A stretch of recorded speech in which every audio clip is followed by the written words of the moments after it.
Elon Musk was furious. His frustration was palpable, and it was clear that this was not just another business issue for him. This was personal. Pavel Durov, the CEO of Telegram, had been arrested.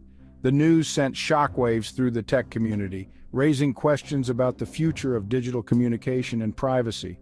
Musk saw this as a direct attack on free speech. He believed that the arrest was a deliberate move to stifle voices that dared to challenge the status quo. He took to X, his social media platform, to express his outrage. His posts were a rallying cry for those who valued freedom of expression in the digital age. "Are we heading to a world where liking a meme is a crime?" Musk wrote. His words were not just a question but a stark warning about the direction in which society was heading. He added fuel to the fire with the hashtag #FreePavel. The hashtag quickly gained traction, becoming a trending topic and sparking debates across various social media platforms. Musk's words resonated with millions. People from all walks of life began to voice their concerns, sharing their own experiences and fears about the erosion of online freedoms. The arrest of Durov was a chilling reminder of the fragility of online freedom. It highlighted how easily the digital world could be manipulated and controlled by those in power. Could this be the beginning of a digital dystopia? The thought lingered in the minds of many as they pondered the implications of such a future. Would governments start silencing dissent with the click of a button? The fear of a world where freedom of speech was just an illusion became more real with each passing day. Musk's warning was clear. We are entering dangerous territory. The digital age promised unprecedented connectivity and freedom, but it also brought with it new challenges and threats that could not be ignored. Pavel Durov, the enigmatic founder of Telegram, found himself in handcuffs. The tech world was stunned as news broke out. French authorities apprehended him at Le Bourget airport just outside Paris. It was a dramatic scene with police cars and flashing lights. The charge: inadequate content moderation on his messaging platform. The courtroom was filled with tension as the gavel struck. Durov, a staunch advocate for privacy, had created Telegram as a haven for free speech. He envisioned a platform where users could communicate without fear of surveillance. The app's end-to-end encryption made it popular among those seeking anonymity and security. It became a symbol of digital freedom, but this same feature made it a target for law enforcement. They argued that the encryption hindered their ability to track illegal activities. Authorities claimed Telegram had become a breeding ground for criminal activity. They pointed to numerous cases where the app was used for nefarious purposes. Drug trafficking, child exploitation, and terrorism were just some of the allegations. The evidence presented was damning. Durov, they argued, had turned a blind eye to the dark side of his creation. He was portrayed as a visionary who had lost control of his own invention. Supporters of Durov rallied, arguing that the crackdown was an attack on free speech. They launched online petitions and organized protests. The legal battle was set to be a landmark case, raising questions about the balance between privacy and security in the digital age. As the world watched, the outcome of Durov's trial would have far-reaching implications for tech companies and users worldwide. Durov's arrest ignited a firestorm of debate. Was this a justified crackdown on criminal activity, or a blatant assault on free speech? Supporters rallied behind Durov, hailing him as a digital freedom fighter. They argued that holding platform CEOs responsible for user content set a dangerous precedent. It could lead to censorship and stifle innovation. The internet, they argued, should remain a wild west of ideas, free from government control. On the other side of the digital divide, critics argued that Telegram's laissez-faire approach had gone too far. They pointed to the platform's role in facilitating violence and hate speech. They demanded accountability. The Durov case brought a crucial question into sharp focus. How do we balance freedom of speech with the need to protect society from harm? This dilemma is not new, but it has become increasingly complex in our interconnected world. It's a question as old as civilization itself, but in the digital age, the stakes are higher than ever. The rapid spread of information, both true and false, can have immediate and far-reaching consequences. One side argues that free speech is absolute, even if it means tolerating offensive or hateful content. They see it as a fundamental right that should not be compromised. They believe that the cure for bad speech is more speech, not censorship. In their view, open dialogue and debate are the best ways to counteract harmful ideas. They fear that any attempt to regulate online content will inevitably lead to tyranny. Historical examples of oppressive regimes are often cited as warnings of what could happen if speech is restricted. The other side argues that freedom of speech is not absolute. They point out that speech can cause real harm, and that society has a responsibility to protect its members. They believe that it comes with responsibilities.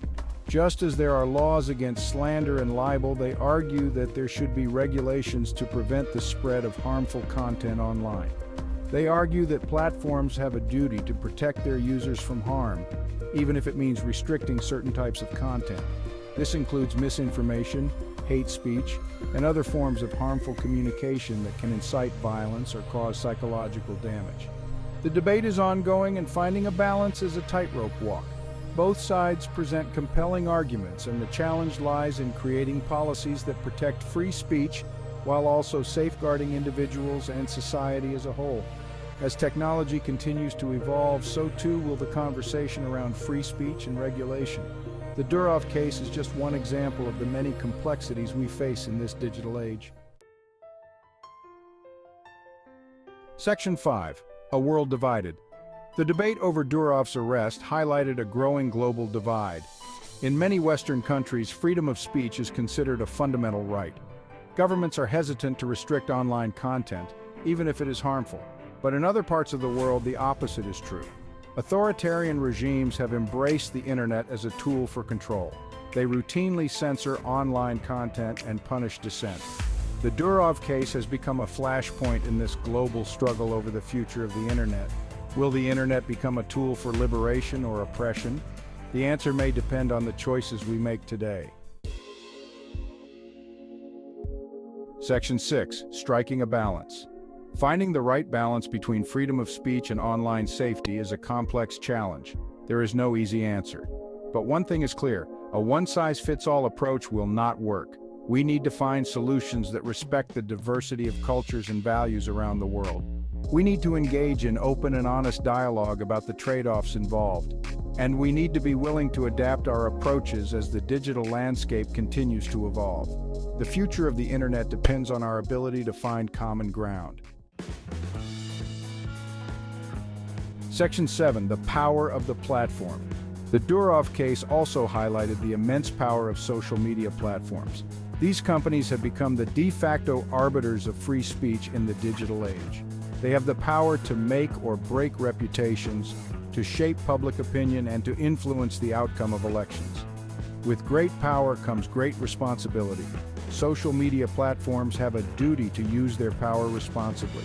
They need to be transparent about their content moderation policies. They need to be accountable for their decisions, and they need to work with governments and civil society to create a safer and more equitable online world.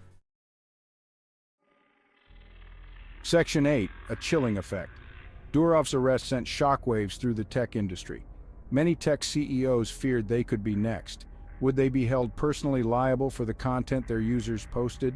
This fear could have a chilling effect on innovation. Tech companies might be less likely to take risks or to develop new platforms if they fear legal repercussions. The result could be a less vibrant and less diverse online world.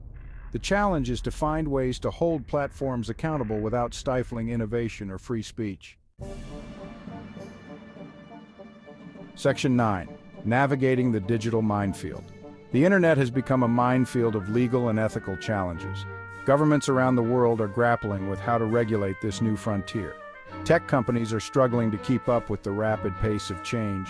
The Durov case is just one example of the challenges we face. As the internet continues to evolve, we can expect to see even more complex and contentious issues arise. The only way to navigate this minefield is to proceed with caution, to engage in open dialogue, and to be willing to adapt our approaches as needed. Section 10. The future of free speech. The future of free speech in the digital age is uncertain. Will the internet become a tool for liberation or oppression? The answer may depend on the choices we make today. We need to find ways to protect freedom of speech while also protecting people from harm. We need to find ways to hold platforms accountable without stifling innovation. And we need to find ways to bridge the global divide on these issues. The stakes are high. The future of our democracy may depend on our ability to get this right. Section 11. A world without whispers. Imagine a world where every word you type is monitored, where expressing an unpopular opinion could land you in jail, where the free exchange of ideas is a distant memory. This is the dystopian future that Elon Musk fears, and it's a future that we are all too close to creating. The arrest of Pavel Durov is a wake-up call. We need to fight for our right to free speech online. We need to resist attempts to censor or control the internet. The internet is the last bastion of free speech. We must not let it fall silent.